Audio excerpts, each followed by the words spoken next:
Atibatike zvechopu chopu. Yamakadai kuteerera panguva dzino ndiyo channel yenyu inonzi Kulian TV apo patinokupai ma-updates nawu nezvinhu zvakasiyana-siyana zvinenge zvichiitika nekutora nzvimbo munyika yekwedu. Nhasi ukaona ndau yandakadai so ndinenge ndine ma-updates manyama anenge achiitika nditi a lot is going on. Pane nyaya iri kupisa izvezvi so iri panapa yatati tingogara taonesana iri kunzi President Ramaposa vakafumura tingati chiko kuda kwechigaro kwakuda anditi kuda ari kunzi ari kudawo chigaro akaenda ikoko akati mundisapotewo then week ndobva azoendawo ikoko another day ndobva asvika achudzwa same statement iroro rekuti kuti uyu ndiye kuti ase akuda kupinda. Nyaya iyi iri kubuda iri kubva nekuna Rutendo Matunyarire ndiye ari kubudisa this information, and is always important kuti tinge tichitaura zvinhu zvine umpo, zvinhu zvine proof semazuva ese. Matauriro ari kuita ari kuti kuda he had a meeting with Ramaposa in December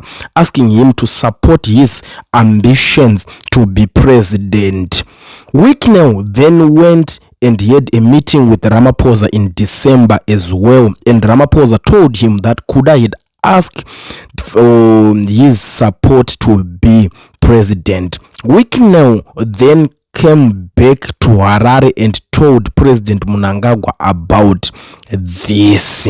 Why would that happen if Kuda didn't have presidential ambitions? Kuda definitely has presidential ambitions that are confirmed. The problem is President Mnangagwa wants to continue until 2033 and then pass the baton to his son. I don't know varikunzi varikuda kupa son, which son chaicha ari kunzi arida kupuwa button, but ndo mamiriro akaita zvinhu zvacho achanetsa ipapo because Tigwirei munhu wekuti anga ari kurova ma investments akawanda within ZANU-PF. Even company yake hombe yacho inomupa mari, ZANU-PF inotonzi ine ma-shares mucompany yake yacho iyoyo hombe yacho yaanototemba kuti ndo inomupa mari. Saka zvinhu izvozvo zvinhu zvekuti zvinotemesa musoro, zvinhu zvekuti zvinonetsa kunzwisisa kuti chiri kumbonyatsoitika pane varume vava zviri kunyatsofamba sei. Ende mukatarisa pane nyaya iyaya yekuu yakaitika yemuZimbabwe ya 2017 pari kunzi zvoni uyuyu Tigwirei akasponsor fuel, akasponsawo nemari chichi zvaidiwa ipapo. Ari kunzi ndiye anga akatoita kuti zvinhu zvinge zvichiendera kumberi because chinoitika magenerals budget dzimwe dzedze unofanira kupuwa kana the head of state. Saka vanenge vakutoziva kuti koma resources yamudo mashandisa chiyawo zvona. Saka ipapo manje ndopakunonetsa pakaitika zvinhu, but nyaya dzacho dzakawanda zvinonetsa kuti tinge tichiziva kuti zviri kunyatsofamba sei. Panapa paita imwe nyaya muri yeZimbabwe iri kunetsa ndeyekuti zvoni Mr. Valerius Banda kuiswa kwavo kwavakaitwa vakanoappointwa zvekare mupolitburo. Last time zvakamboitika zvinhu izvozvi kuti Mr. Valerius Banda voenda se vachinoiswa mupolitburo, but zvakazorambwa manje zvine marambirwo azvakaitwa, ende marambirwo after zvarambwa marambirwo zvakaitwa iwo nyaya yacho yakabva yangopera yakadaro because vakabva vamvunza arigedza iti vabuditse makurumidza kuti munge muchiita se muchivaisa, but izvezvi manje akabva zvatoanaunswa vakaiswa mupolitburo musi wemuvhuro Monday, ende zvakaanaunswa na Christopher Mutsvangwa ndiye aita se aitaura nyaya dzacho dzodzo masections avo vaivhurirana according to the statement in his to the statement. Mnangagwa in his capacity as ZANU-PF first secretary and president of Zimbabwe exercised powers provided under Article 9 Section 65 as read with Section 67 of the ruling party's constitution to appoint Sibanda to the politburo. Anditi muri kuona mamiriro akaita green yacho panapa, but inini iyo handidi kunyanya kuswera ndichitaura nezvayo because inyaya yekuti munoiziva nechekare. Ana Valerio ava vane zvavanenge vachiisirwa kunyanyanya mupolitburo imomo, handiti saka inyaya yekuti haisi dhiri stereki tichazonyatsoiongorora zvedu pamberi ipapapa because inyaya yekuti kubva kudhara taingotaura nezvayo panapa tichiti ndo zvinhu zvichazoitika. This is something that will happen, and zvinhu zvakaitika kune vanhu vanenge vagara vari panapa vachinzwisisa nyaya dzichidedemurawo chaizvo munoziva zvandiri kutaura izvozvi. But now paita imwe nyaya hombe iri kunetsa panapa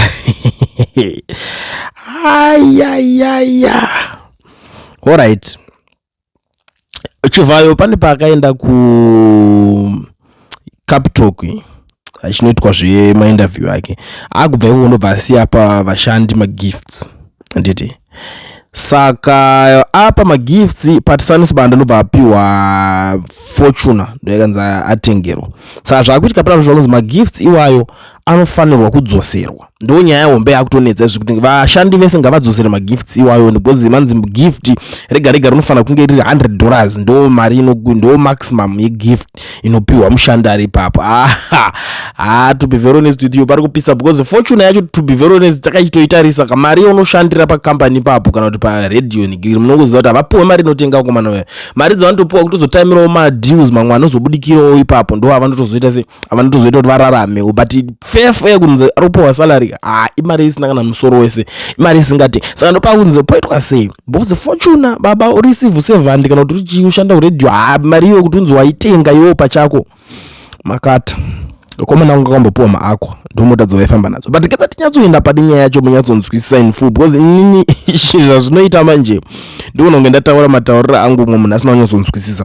Zimbabwe Newspapers Group has ordered 30 employees to return most of money they received from Wikino Chivayo after his visit to Capital on Monday 5 May 2026. Chivayo had given the workers $30,000 to share as lunch money, but under the company's 2024 gift policy, employees are not allowed to accept gifts worth more than $100. As a result, each employee will only keep $100 while retaining $27,000 must be returned. Radio presenter Patisanis Banda was also given an ultimatum to either reject a car Toyota GD6 offered by Chivayo or resign from the company. Zim Papers said the policy was introduced to protect editorial standards and avoid any appearance of bribery or conflict of interest. The company is also reportedly considering asking Chivayo to redirect the remaining money as a donation to help buy vehicles for staff use. Zimbabwe uchazvirega unotengera ma-individuals yo mari iyo ngaichiitwa kuti mota dzisingoshandawo pacompany panapa mari iyo kuti vashandi vasheyani zvakaoma komana zvinhu zvakangooma kungoita mushandi. That's why uchiona kuti vanhu vakaita sesu we don't care kunzi uyai tiuzoshanda kakadai uzati itai mukuita ikoko because tikuzoti one day kana ungozvitira madhira ako ukangozvitira zvinhu zvako unongobudirira mabudiriro ako pane kupuwa tingoti mutemo too unnecessary. I don't see anything wrong pane kuti munhu angopuwawo gift. It's just a gift but zvezimbabwe ndo zvazvingori but right murezimbabwe gedza tinde pane imwe nyaya because nyaya dzacho dzakawanda munongoziva kuti maupdates aya kana achinge awanda kudai zvakakosha kuti ndinge ndichizivisa ese. Pane nyaya iri kunetsa yakaitika kubhela uko nyaya iyi iri kutemesa musoro inini iri kutondirwadzawo. Chakaitika ndichikudai so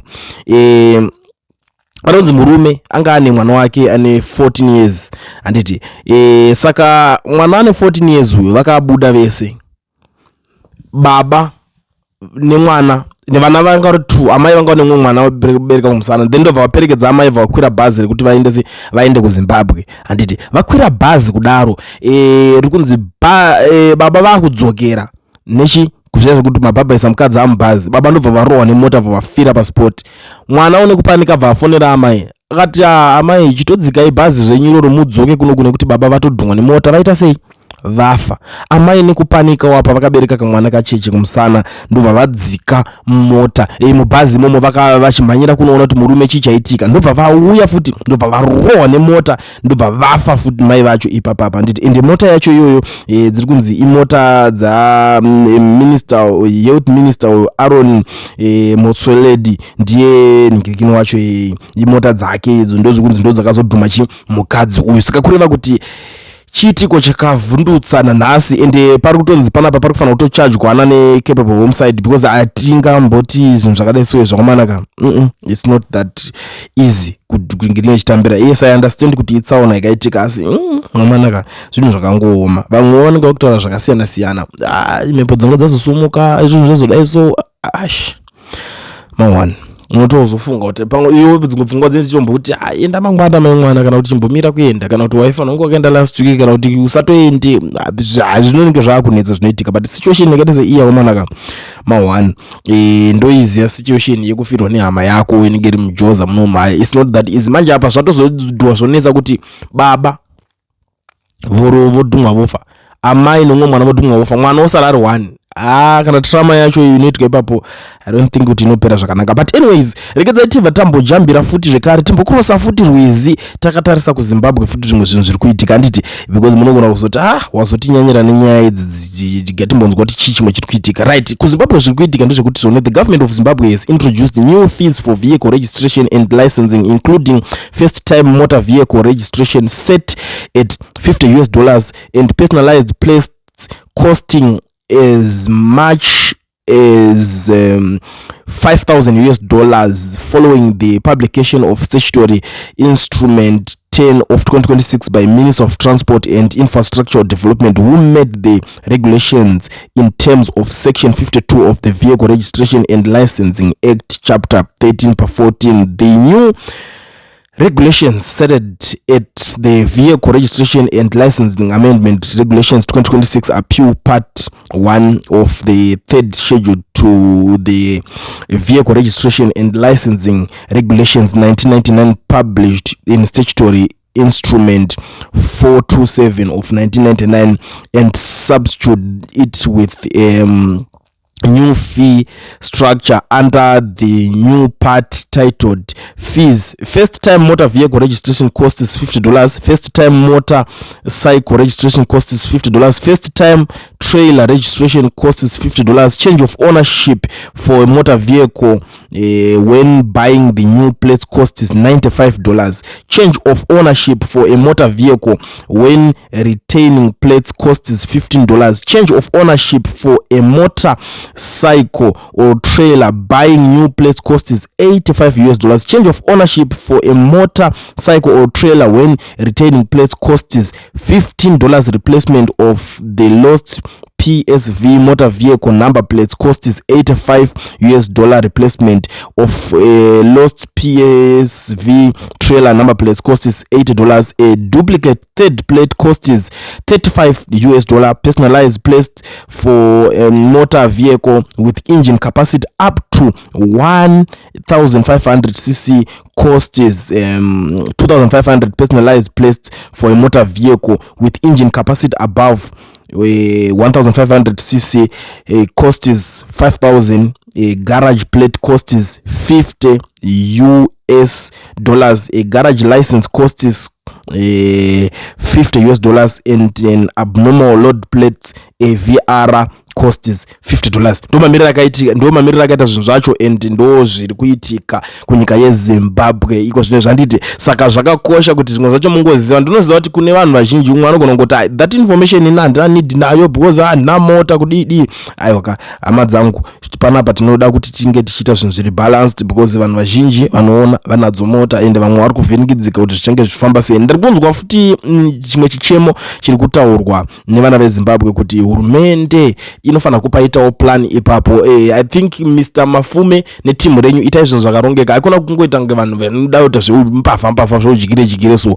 Handiti hurumende yakadaidzira kuzoni city parking hanzi iri kufanira kunge ichiita 50 cents kureva kuti $4 for 2 hours. But ari kunzi kuHarare haisati yadzikiswa, but kune mamwe macities madiki ari kunzi yakatodzikiswa kudhara yatova 50 cents pakupaka. So please Mr. Jacob Mafume netimu renyu itaiwo zvinhu zvakarongeka. Hazvichadi kuti imi moramba muri vanhu vekungoda kungonetsana nevanhu. Hazvina kunaka izvozvo zvekuti murambe muchingonzi Mafume wazodai so. Pamwe pacho itai kuti vanhu vangoonawo zvinhu zvichiflow, zvinhu zvingofambawo, bhozi iwe wakapinda muofisi ka chakatoita kuti mupinde muchikampeni maitoshora vanga varipo before. Ndingakadhakwa ndakatopinda ndotodai pamapinda muri makanselors mapinda futi makuvhotora makudidi pakarikolewa vanhu kureva kuti vanhu vanga vasingatonakirwe newe more than 2-3 times pachirikolewa mameya anga aiswa ipapo kusvika iwo wadzoka futi muofisi. Kana uchinge wadzoka hauna kudzoka kunofikisa vanhu. Do something, zvinhu zvinobatika. The other thing, vakomana hanzi muri kuita dambudziko rekuti maroads hamusi kunama. Ndo rimwe dambudziko riri kukomplainwa nemacitizens kuti maroads mapotholes ngaanamwe kana kakachiri kadiki konamwa, so that harizorambe richikura. Akaramba achikura anozoita mazikomba. Izvozvo ngazviongororwe pane kuti roti dzosvika pakuparara. City council vacho makangonyarara muchiti hameno mukabvunzwa motanga kuti munotipa mari here, mari dzemaroads dzinoenda kuZinara ngaiwe gadzire Zinara inenge ichita kuti isuti kudhilani mahighway because ndokuri kupinda mari dzematollgates. Imimo wacho hameno kuti munenge muchida kuedza kuti asika kuti muda kushiyana mari yacho yeZinara nenhingikini here, hatichazivi kuti munenge muchizvifambisa sei. But one thing that I know is imimi kawakomana, panoitwa even mavehicle registration machinji, handiti ndo mari dzacho, ndo mutero dzacho dzemurodhi kanzuri ipapa handiti muchiri kudya here papa, makanyimwa mari yemitero here, makatorerwa futi mari yemutero ipapo muneka kusheyana kamune muchitoita nezinhara yacho. Saka please akomana do something. Hatichadi kuti vanhu mungoramba vachingocomplaina kuti nga ameno but izvo so muri yeZimbabwe ndisati ndaenda zvangu kune vanhu vakawanda vari kudawo kuregisterwa macompanies nekuvhurwa maFNB business accounts muno muSouth Africa vasina mawork permits kana mastudy permits. Ndiri kuti batai company inonzi Education Research inotungamirwa nana Mukoma Owen. Idzi ndidzo shasha manje vanokwanisa kukuregistera company vokuvhurira FNB business account. Saka tiri kuti no work permit no problem. Education Research is the solution zvamanje manje and very reliable, affordable and even professionalism iripapo yakawandisa, very professional. So please contact them on their numbers that are showing on the screen. Zvazviri kungoreva zvikura kuti vari nationwide ukaona number dzichidai, so because vanokusave vachero uri kwauri, isedha uri kuMpumalanga, isedha uri muNorthwest, uri muGauteng, uri Port Elizabeth, Cape Town, Durban, Limpopo, kwese kwauri vanokubatsira handiti. Saka garai mavabata, hapana need yekutravela uchienda kune maoffices avo. Izvo so muri yeZimbabwe tiri kuti nyaya senzi dzakawanda, regedzai timboteererawo zvekutaurwa nevakuru vari panapa toona kuti zvinopera sei, zvinopera munoshera apo. Morning, kwamkwese iko zvino tasvika kwamvura yacheka makumbo, kwatawa zvino zvikwa mvura yacheka makumbo ende zvata kuita akunzi mafinal zvese zvanga zvichiitika zvezvo, mari dzavo dzakuchibuda iwo mwedzi uno watakutobata iwo, infact watatobata uno mari dzavo dzese akuchibuda vose vaiita vachiti cab 3 aiwa mazita takanyora ende tinavo muchenjere kuti vose ivavo vachava maforena sezvikitawo vamwe vachava maforena sezvikaita na Jonathan Moyo, muchatiza muchamhanya. Nyaya dzeCape 3 makashoropodza, makashora vanhu veZimbabwe kuvadzikisira kuenda palevel rekupedzisira kuenda palevel rokutiona sekuti hatisi vanhu, asiko zvinezvi inguva yekuti now mapolitician nda kuti muone kuti hamusi chinhu kuvanhu. Ndopabata vanhu ndivo varidzi venyika yeZimbabwe. Izvozvi muchazviona ende muchazviona. Kuve uri mupolitics uine simba uchiita zvaunoda vanhu, it doesn't mean kuti utonge maonero ako iwewe uchibva nazvo kumba kwako uchizouya uchiudza vanhu. Simba revanhu muchariona, maiti makangwara. Ndonguva yekuti muchioneswa kuti zvamaita zviya oro zvamukadyara zviya zvaakuchimera iko zvino. Cape 3 ndo yakanyanyomutsa zvese, zvimwe zvezvamaita mashure kuvanhu vaishinga, but paCape 3 apa ndo pamuchaona kuti hapana kumira musha. Ende ndafara chaizvo ndanzwa mai Opa Muchinguri vachitaura mashoko ane udzamu ende mashoko ari strong. Mai Muchinguru vataura kuti kana imimi muchiona kuti VP vari kukutadzirai, chiri kukutadzisai chii kuti mugare pasi na VP muonesane pari kutadziwa chii.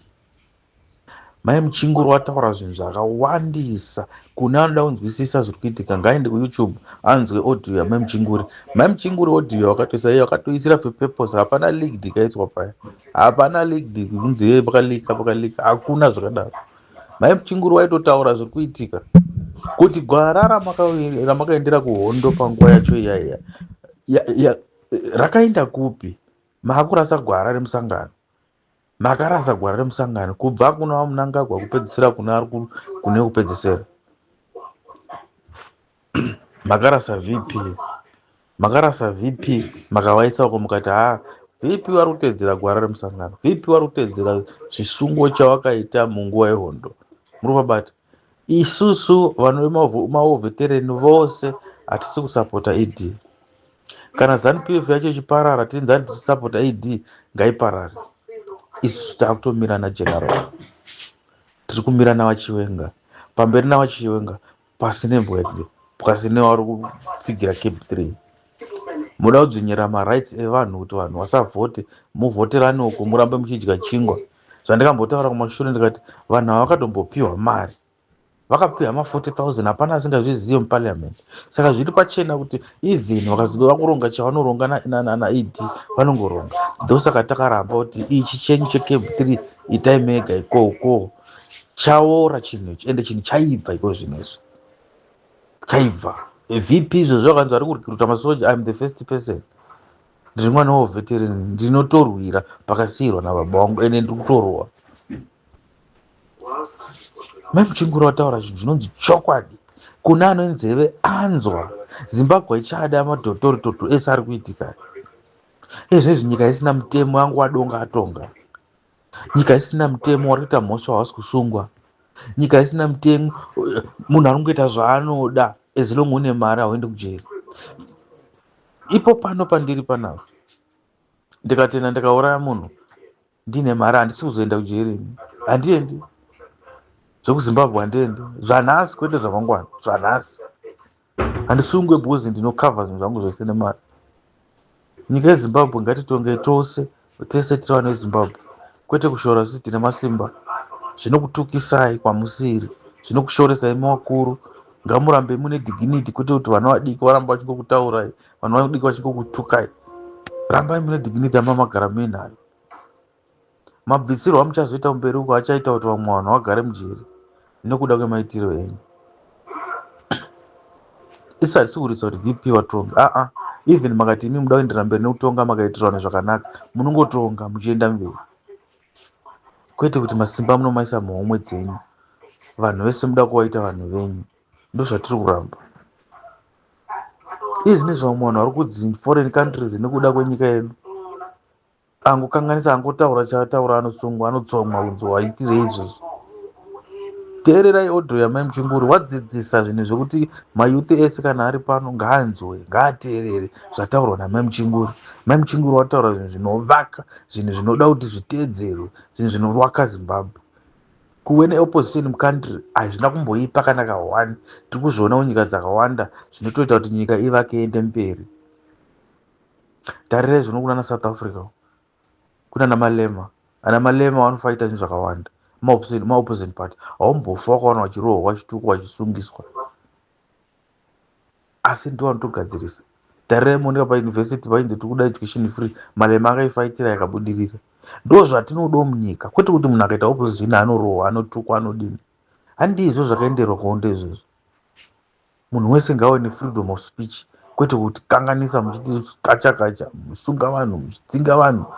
Zvinotisvitsa kupi izvozvo? Handizvo vakomana, izvinhu zvichaibva.